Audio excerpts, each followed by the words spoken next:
I'm excited to talk with you today, Jesse. And for anyone who doesn't know who you are and your background, I'll hand it over to you to kind of let us know more. But like, this is really going to be a value-packed interview. So everyone, just get ready, get your notepads out. This is going to be exciting. So Jesse, if you want to tell us more about yourself. Yes, absolutely. Well, firstly, I'm grateful to be here sharing myself and HeartRise with you and your community. I love what you're bringing here. I think it's super important. The spirit of HeartRise is all about connection is our greatest currency. And I really believe that inherently. So my background, I mean, we could spend the whole session where I could give you a backstory, because I've had a very colorful life. Been in many different industries, studied many different modalities and fields. My initial degree was in communications with a minor in film.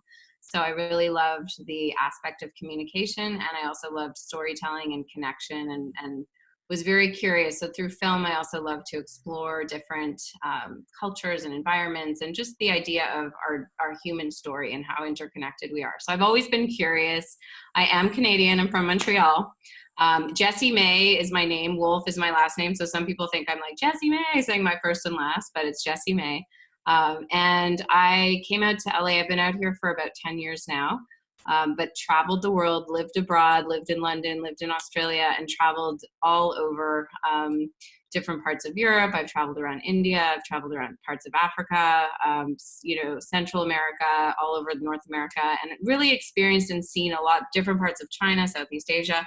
Seen and experienced a lot, so much so that, and many different work experiences in there, which again, I won't get into, but all of that led me to, and I've been an entrepreneur, but all of that has woven into what is now evolved as HeartRise. So to contextualize, as an entrepreneur, I loved working with others and sort of supporting people in pursuing their dreams, their passion projects, their businesses, and having launched and built up a few of my own, one being a marketing and design firm, and the other was my own clothing line. Which again, that could be a whole other segment, so I won't divert. But a lot of experience both in the fashion world and the publishing world. I was working as a graphic designer for years. All of that folded up into what became coaching, which I shifted into well over 10 years ago now. And what I realized is I'd been doing this coaching and supporting others my whole life, but I hadn't really called it as such. And when I decided to shift gears and really get out of the kind of rat race of the fashion industry, because I was disenchanted with it. I was finding this sort of having to continuously produce a new collection. No sooner had I finished creating something that I felt really excited about, that I had to continue pumping out more, and it was all about the bottom line. And while the bottom line is important, it was really depleting my creative juice. My creative vision was sort of lost in translation, and I just felt like I was on this treadmill. And I see that across the board in so many industries. So coaching had always been something that drew me, or when I had learned about it, I realized was an interesting industry. And, I've sort of been a mentor, counselor, coach, all of, in a sense, I'd always played that role, being the oldest of 4 kids, and, really leading young groups and mentoring groups and such, and just always really enjoyed the inspiration that happens in a conversation and the possibility. I'm a real curious and courageous heart, and I always led with that without realizing it. So over my course, I kind of got into the possibility of coaching. A friend had sent me an article. This was years back now, and it was at the time when I was in the throes of my clothing industry, or my brand, and I was 400 stores deep in, like not my own, but selling to 400 accounts, and had that's it. That's a lot. Yeah. It's a lot, I know. Yeah. And it's so interesting because people are like, woo, wow. And it's like, it was in that I was tied to it. That was the, I mean, it sounds exciting, and it sounds like so interesting what we measure success as, because when people hear that, they're like, wow. But meanwhile, inside, I was dying inside. I was so miserable. I was so unhappy. I felt like I just having to keep producing these collections one after another was exhausting, and that creative juice was gone. And what I loved most was connecting with people and working these trade shows and making those, just building relationship. And I love the creative as well, but I didn't love the sort of churning it out and that sort of the soullessness of it, if you will. So the coaching kind of had come in as an opportunity or something that had crossed my path. And, I was curious about it, but I had to let it pass because I was in the throes of about to launch a new collection. And it was just, you're married to it. Once you're in that cycle, you're producing the next season while you're, running and pulling that one out, it's just nonstop, as many industries are. And so I switched gears. I got into coaching, and without getting too much into that, this coaching experience was really what I know that I'm here to do. And I don't even love that word, because what I came to discover when I was supporting others, because it's more of a guide, because I don't believe, I'm here to like cheer people on and celebrate them and encourage them. But I also believe that we all have our own inherent wisdom within. Yeah. So a big part of that was helping to call it out and be a powerful reflection for others. So there's a lot more I could say. And then from there, how HeartRise was, sort of born, which I could get into, but that's kind of a quick backstory. There's a whole lot of in between, but no, but that's amazing. And really just like hearing the story, because I've read it, but then hearing it's just the power of that. And I do think it's like interesting too, of how you say people will go, wow, like you hit this number. But the amazing thing though too is I do think that like it's so powerful, because you were like, this is for me, so I'm going to make a change. That is a powerful thing that like you did. Like a lot of people won't do that. So like I think, and I applaud you to that. And that's what this is about, it's people kind of exercising what's inside them and making a change on that, Yeah, true that. And I will tell you too, the fear is real. Most people live in fear, and I'll speak to that because the fear is just this contracted energy that is really just blocked energy. And that was sort of what this continued sort of journey and discovery and uncovering that then has now grown into what is HeartRise as a method. But it's my life's work. And I didn't realize back in the day that I was actually doing the work leading up to. And so often I see this with entrepreneurs or, thought leaders or business owners or anyone for that matter. When we look back on our lives and we start to sort of see where, some of those maybe left turns or pivots that we had in the, in the path. Yeah.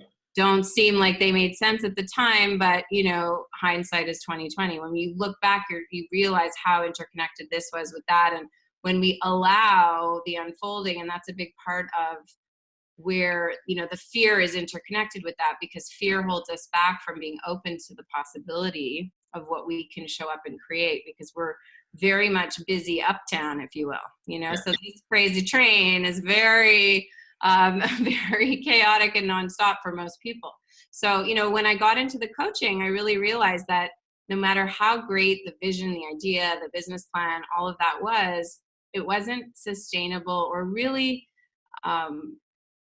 something that was worthy of, or just able to get more people onboarded if we didn't get the heart on board. And I'll get into what I mean by that. But I realized how important the role of the heart was in all of this, in the conviction and transforming the fear, and we'll get into that. But the heart really became an integral piece that I noticed a lot of people were blocked from accessing their emotional wisdom, their heart power, as I like to call it. And I was paying attention to this, and I was just watching it. And so, HeartRise essentially was sort of a deeper dive into understanding the human heart and the science side of it, as well as a lot of the ancient traditions, because I'm versed in both. So my studies kind of drew me in both directions. I was really intrigued by shamanism, and I studied, got trained in Reiki and some of the energy modalities. But then at the same time, I was also very interested in the science and how that worked, and how there was actually an intelligence of the heart that most of us haven't been taught to tune into, let alone trust or rely on, or any of that. If anything, we've been taught to sort of like, oh yeah, the heart is great, but it's a little soft and it's unreliable, and who knows what kind of monsoon's going to come out if you open that, you can't trust that, right? That's how we've been taught. But really, it's our greatest engine. It's our anchor. It's our compass. When we learn how to plug into that, watch out, because everything starts to shift. So that was kind of the impetus, was really understanding that there was something else happening, and starting to pay attention to sound really woo-woo, but there's legit science around the energy. I mean, Einstein said it, everything is energy. I speak a lot about the vibes, because we relate to vibes, right? You meet someone, they're putting out the vibes. It's either some good vibration and you're like, bring it in, or you're like, keep that right over there. Thank you very much. right? We're continuously feeling people's energy, and we're also emitting energy, whether we like it or realize it or not. So learning how to harness that and move with it is really a powerful practice. So that was the inspiration for cultivating and developing this method that was very much out of my field work, like working with, now it's thousands upon thousands of different people in different communities, from schools to the corporate world. I mean, I bring this into so many different environments, and I get to see and experience the impact and how powerful we are when we learn how to harness that power. One piece I'll share too around it that's super compelling is the electromagnetic field of the heart is powerful enough to light up a small city. Wow. So right? It's like, that's, whoa, yeah. So I mean, that's amazing. Yeah. I feel like, why aren't we hearing more about this? Is what we need to hear about, because I don't think like we really like, oh, the heart, no, don't follow it, this and that, don't trust your vibes, don't trust your feelings on certain things. It's like, could you imagine? Wow. I can, and I am, and I'm bringing it. And it's, the beauty is one heart ignited can ignite all those around us. So as much as who would like to run the show, and it's like not getting down, it does not, like the head doesn't like to listen to the heart's power or to acknowledge it, because it likes to be in charge. But what happens is we repress and we block. So fear, as an example, is just contracted energy. It's a lot of emotions stockpiled and repressed. So when we learn how to actively engage that energy and repurpose it, we can transform our fear as fuel and as inspiration, because it's the same energy. It's either blocked or it's expressed. So when we learn how to actively alchemize the noise, as I like to say, or metabolize the energy, you can repurpose it and use it to support you. So when I'm working with, let's say, companies, we do creative visioning sessions, or I like to call them heart storming sessions. Or I work with sales teams to, team building and conflict resolution. So it's great for sales, it's great for creative. The heart is the secret sauce. We've just not been taught, this guy's been in charge for so long that it thinks it's winning, but like, look at what's going on the planet, not so winning, We got to shift things up. And the way to do it is with the energy, and the most powerful source available is our heart. It's just been largely neglected and shut down. That is so powerful, because I really think that's what it comes down to, is really you've found something that is right there. We all have it. It's just like you're helping guide people on it. That's amazing. And I was gonna say, like, in terms of like kind of like going into a little bit into shifting into like self-care, like I would love to know, like, what do you kind of do for your own self-care, and any advice on self-care to people in general? Yeah, absolutely. I mean, again, it's coming home within. So listening to my body, to my being. I mean, the heart is definitely for me the best guide. But moving my physical body is super important. So I love yoga. I love to run. I love, I jog barefoot on the beach, the elements, being out in nature. I enjoy that kind of physical activity, because it's like really connecting. Yeah. With, again, that same energy that's available, we can recalibrate just by working out and being in nature. So for me, being by the ocean, I'm blessed that I'm close to it here. We're going on hikes, or my, yoga practice is really powerful. Starting the day is everything. So how we begin our day to set the tone is really important. So, I mean, I practice HeartRise, but even for those of you listening who are curious, and we can offer a little something we can discuss, but we'll figure out a little gift to everyone who is curious, if you want to have an experience of it. But even just simply by bringing our hand to our heart, both hands I recommend, and just breathing and seeing, and if you actually just close your eyes here, we'll do it together for a moment, and just see if you can sense and feel your heartbeat as you breathe. Slowing down here and connecting as you breathe. And just anchoring here. So just by allowing even a minute of easy breathing with our heart as we plug in this way is a beautiful way upon rising, and you can coming back here, but just noticing even how you feel just from that. I feel like it's interesting, like right there, like I just literally went in and I was like, whoa, I hadn't taken that moment today at all. So it's like, whoa, yeah. Oh, yay. Even that, super simple. You know, we always plug into, you know, this guy, you know, right first thing. Oh, And geez. Yeah. you know, that's the first thing we do when we rise. And that's most people. And if we're not mindful, and I like to say heartful, we can let whatever that said situation or whatever comes in, the first text, the first thing in the news feed sets the tone for the day. Like, how disempowering. Why not power up here first? You know, ignite that engine and let that energy lead the day. Very different kind of day. Same thing goes for shutting down at the end of the night too. Just to create quiet space, you know, not to be falling asleep with this in the hand or watching something, you know, just creating space, because we don't have a lot of that these days. Yes. Very simple. So those are a few of the ways in which I like to, I mean, also creating time for the people I love. It's so easy to get so busy that we don't have enough time. But I really like to try and harness and create the time for the relationships that are important. And I continuously work at that, because as things get busier and more full, it can be challenging sometimes. But it's super important to honor that and to create the space for those loving relationships, because again, in the spirit of connection, I really believe it's such an important part of our health and well-being.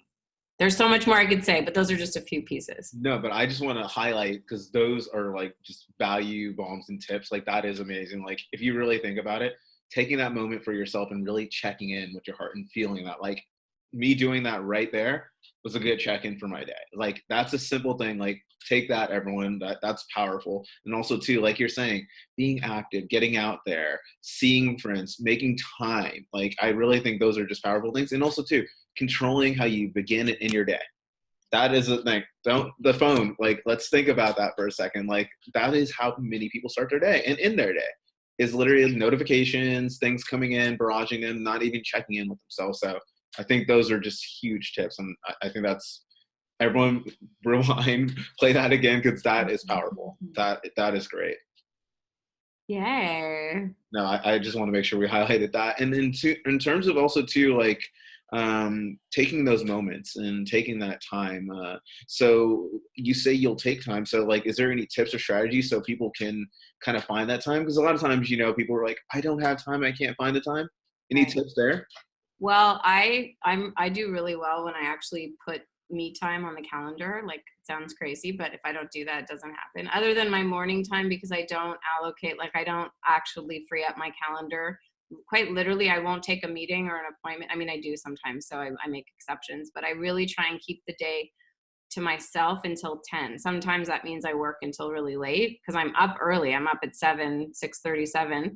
But I like to have that time for myself. So I'll go to a yoga class. I wake up first thing and I do a whole heart rise practice. And I can share a little more about the practice itself, because that's the first, just the connection. And then it's moving through the 4 steps of the method that helps to kind of energize the heart and move through any blocks. So that's essentially what the practice helps to do. So that's key. But I would say it's really creating the space on the calendar. So even if you make like a date with yourself once a week where you do something self-care oriented, making sure that, you know, check in even once a week with your calendar. Like, am I creating enough space for some self-care time?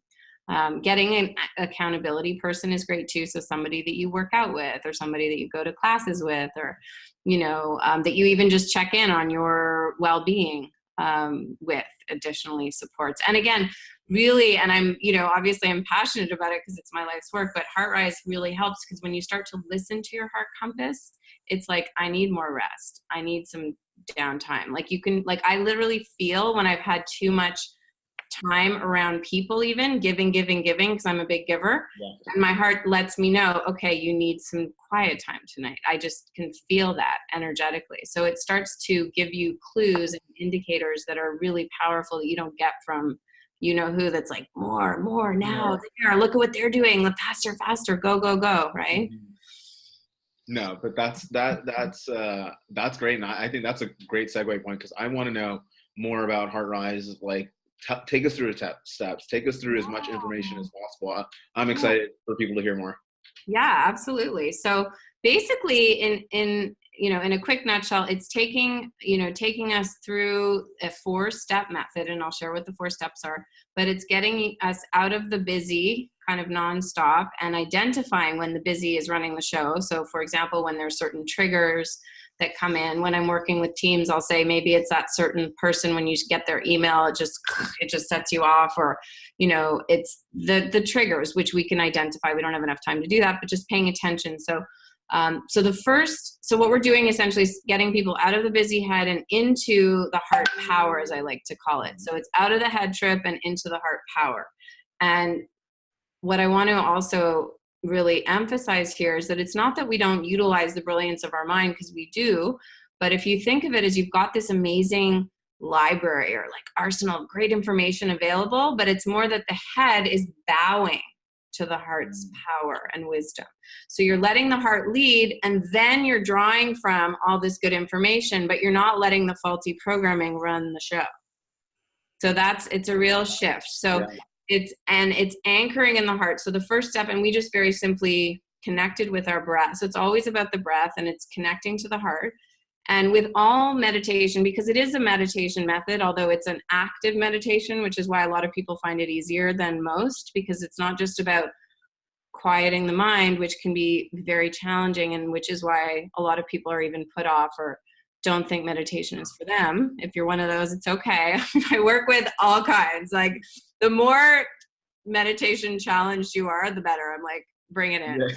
I feel you. I mean, when I was back in the fashion world, like doing my thing, I did not think I was going to be teaching, let alone having developed a method, and it was literally an answer to, it was I responded to a need that I felt was so clear. And it was through all of my different studies and working with some of the best teachers and different modalities, and primarily field work, understanding that it was about really plugging into this power.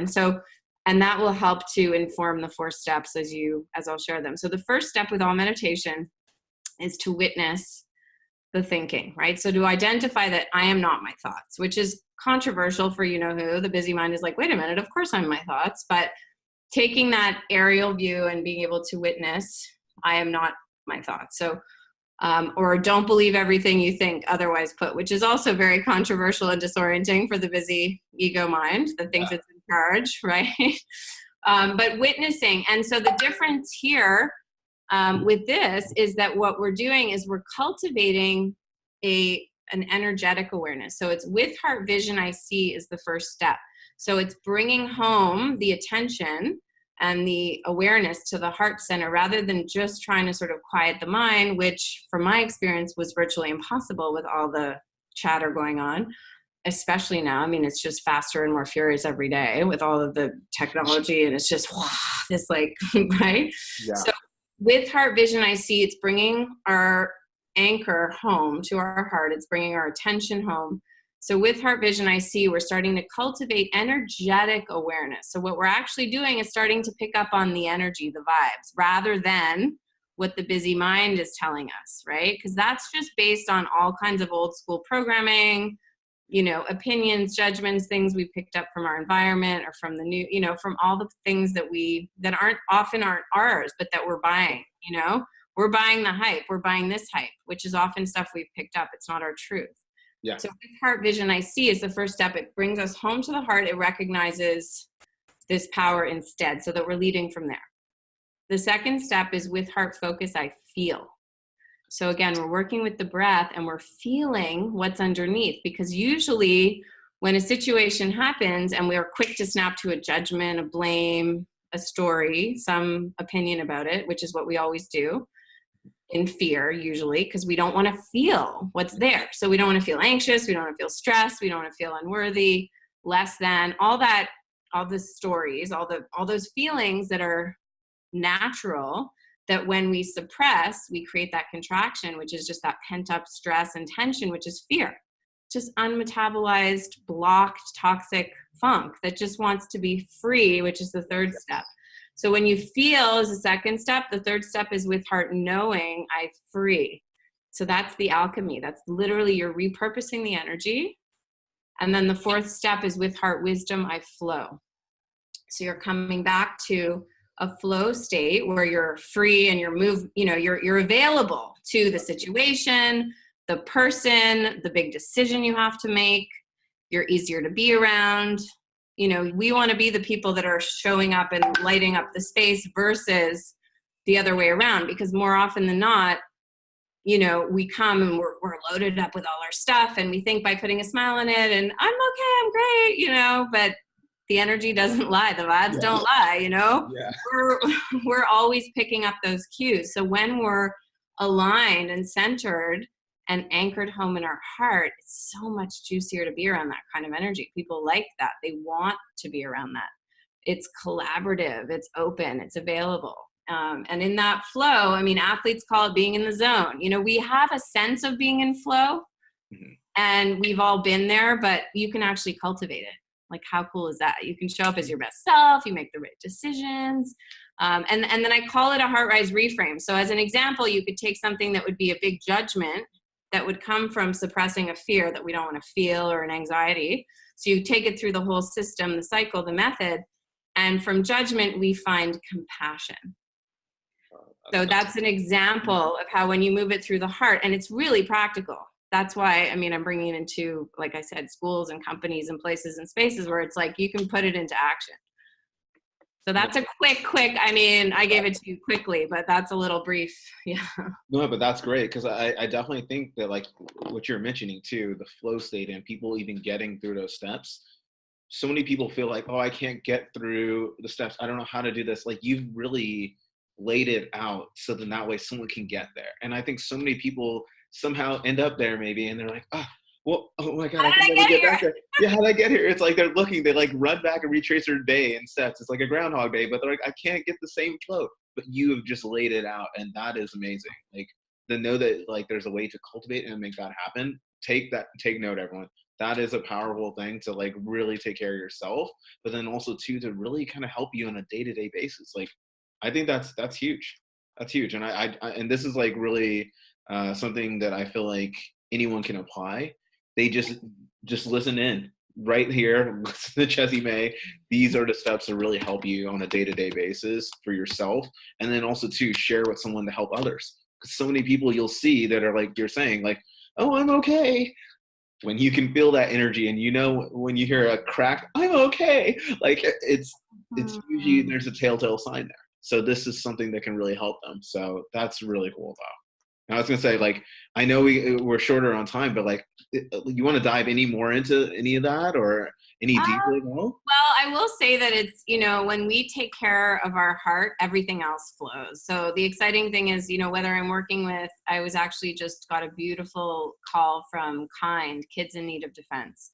And I'm so excited we're going to start working together in the new year. And, these are immigrant kids over here that need support, that need defense, and I'm just so honored that an organization like that reached out to me, and I'm working with so many different communities and so many, and different companies as well, because corporate America definitely needs this too in a big way. It's easy to just sort of lean into the places and spaces that feel most obvious. But my bigger point here is that when we take care of our own heart, we can show up for others. We can sense, like you described, when somebody's having a rough day, just by, our very presence can be a really beautiful gift for someone, just by being able to actually connect with another.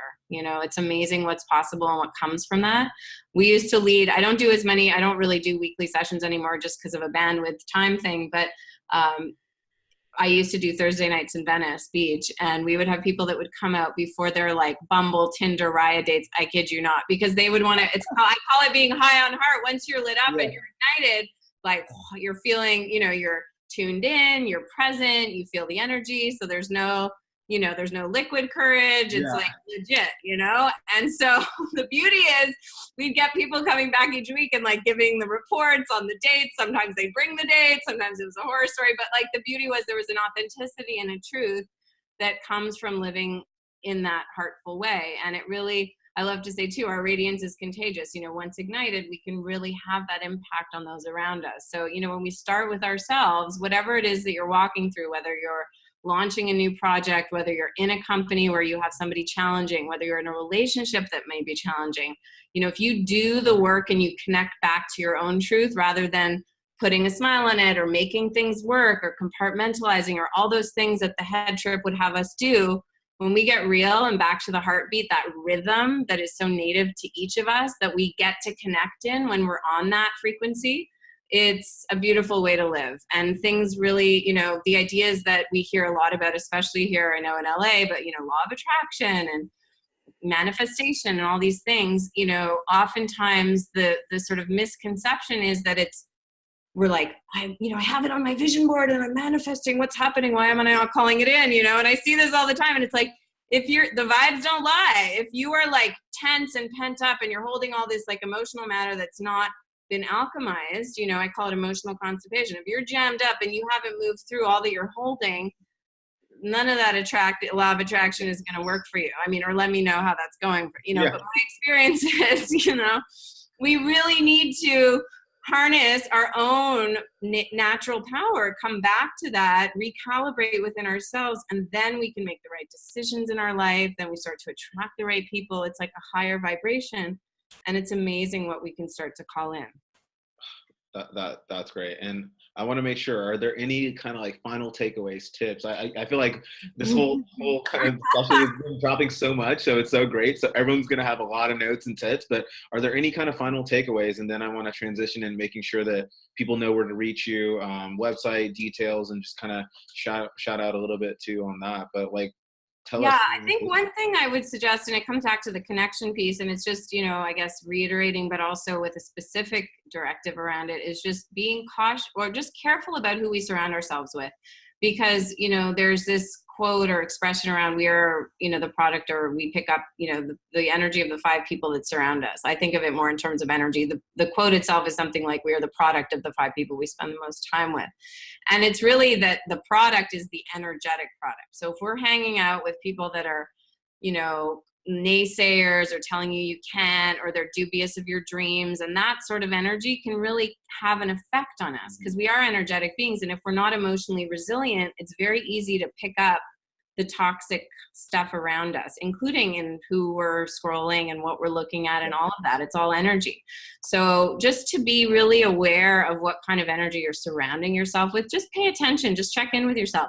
Like, did I feel good after I spent time with this person, or after I did this thing, or after I looked at this, watched this film? Like, paying attention, because we are energetic beings. And just the same way eating like a whole bunch of junk food doesn't make us feel good, if we're taking in the energetic, toxic, vibes, then we're feeding ourselves on that as well. So it's really important. And surrounding ourselves with those that do inspire us to cultivate that higher vibration. Yeah. And then so many people really don't really take that to heart, and they kind of do, if you really look, and they're like, oh, why am I always down? Why aren't things going in a direction? And like, you look and it's like 4 or 5 people around, the vibes are just like pressing against them. And it's like, whoa, it's really key. And I believe that totally, that I think those vibes around you and the vibes that you're emitting and those around you will really, it'll affect your day, your life, and the ways a lot of things will go. So absolutely. Yeah. Well, tell everyone where to reach you on social, website, and just in general. And then also too, if there's any goodies, let us know, and then we'll make sure we link that up here as well. Absolutely. Well, what I would say is, if you're interested in learning the method, I'm going to be launching in 2019. We're actually launching an online platform where we'll have a learning experience. You can do a live learning experience with me. That'll be 6 modules. So that's coming in 2019. We're very excited about it, because with that, there's also going to be a training. So if you're curious to experience it or explore a little more, that's one of the ways. The website is heartrisemovement.com. So there's a lot of goodness in there that you can check out. I also have a podcast called High on Heart. And that, I hope I do actually. I'm just moving things around here. I'm relocating, but I have my book too, which I wrote and designed. I don't know if you guys can see, but it's a very fun, it's got quotes and all kinds of things in here. And it's a bit of a, sort of playful way to take in the method that's not too textbooky. So that's just a nice little intro. It's also a great gift for somebody that might be a little emotionally constipated, that you just want to gift them this, but without, there's nothing attached. Nobody would note. But it doesn't look very self-helpy. It's kind of a stylish, fun book. So that's nice. Like, you put that on the table. So give this as a birthday present. have it put it on the table. People start to read, share it. So everyone, we got your gift guide for the whole year: birthdays, anniversaries, hey, having a baby, anything. You know, like it's a big gift for anything. It's true. No, I've had people tell me they brought it home and like shared it with their, you know, their partner, their lover, their kids. Like I've had little kids read it. I mean, so this is a great tool. And then online, it's Heart Rise Movement, or Jessie May Wolfe is my personal. So you can reach out to me there too. We are building community. So if you're in a city or place or space that you want to bring this to, definitely reach out, because we're calling in our Heart Rise Igniters. I've got beautiful global community. We're going to be translating it in different languages. We've already got several, from French to Spanish to Mandarin, already ready to go. So I mean, igniting the heart of the world. It's on. If you have a community or a school that you want to bring this to, let us know. I have beautiful support from some of the most amazing people whose lives have been transformed from this, from war vets to inner city kids to people in recovery. We're bringing it. So if you want to get involved, please reach out, because your heart knows the way, and together we rise. We need each other. You know, we need each other more than ever. And it's not about pretending like we got this, because we're all just doing the best we can. So the more we can remember that, the more we can hold each other's hands and support each other. We don't have to, you know, we don't need to like everybody's way of doing things, but we can have a compassion, and we can listen, and we can appreciate. And it's amazing what happens when we start to lead with that heart power. I get to see it every day. So hey, that's amazing. You know, I really appreciate the time today. This has been so valuable, and we'll make sure we link up everything, and everyone play this multiple times, and make sure you go out and get that book. So that's going to be good. Remember, gifting is good. Yay. Oh, and there's an audio book too. If you prefer listening, I did a recording of the book as well. So that's on the website. You can get the audio book and all kinds of other fun swag and things like that. And maybe we'll offer a gift. Website. Yeah, go to the website. That's where all these keys are right here. Make sure, put the website out there again so everyone knows. It's heartrisemovement.com. That's good. Make sure that'll unlock everything for you and get it going. But no, Jessie May, it's been such a pleasure today. I really appreciate it, and we'll make sure we link up everything in the end of this. Amazing. Thank you for the work you're doing. I'm excited to collaborate more, and thank you to everyone watching. I appreciate you.